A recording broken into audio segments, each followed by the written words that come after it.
the shelter of the Most High, and abide in the shade of Almighty.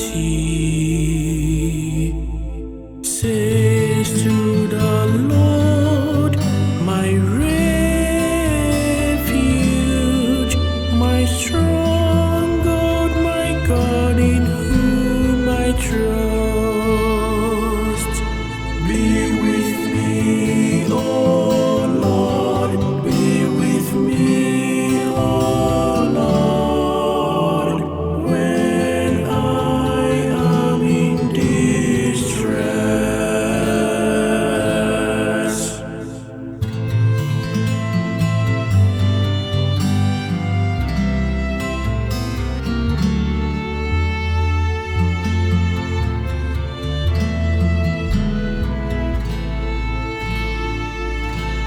Upon you no evil shall fall, no plague approach your tent,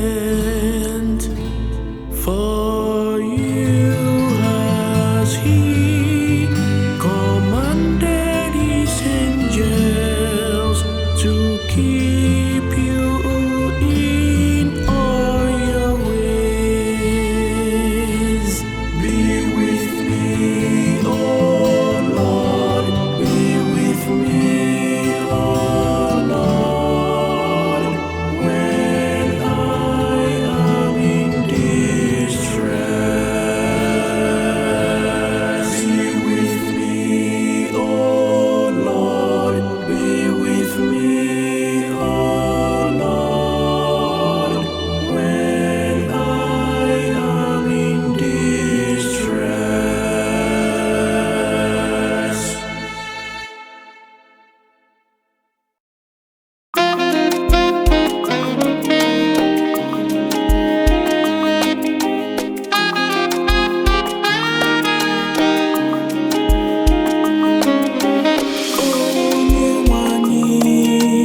Onye nwanyị, biko nọnyere m na nsogbu m.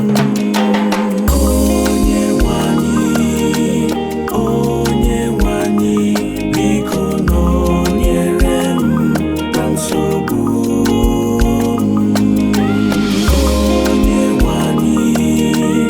Onye nwanyị, biko nọnyere m na nsogbu m.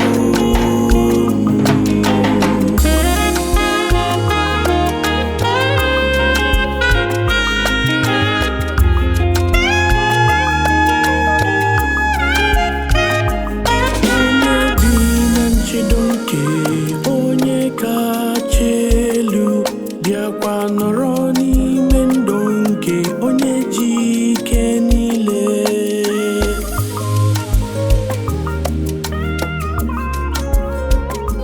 Na-asị onye nwanyị, ị bụ ebe mgbaba m, ebe siri ike m, Chineke m,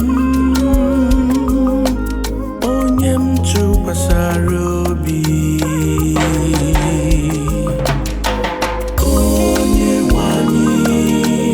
Onye nwanyị, biko nọnyere m na nsogbu m.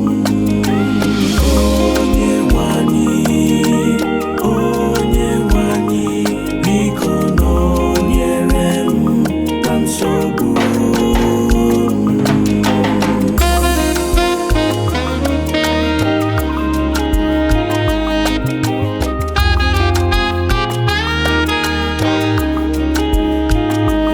Ihe ọjọọ agaghị adakwasị gị, ọrịa ogbunigwe agaghị erute gị.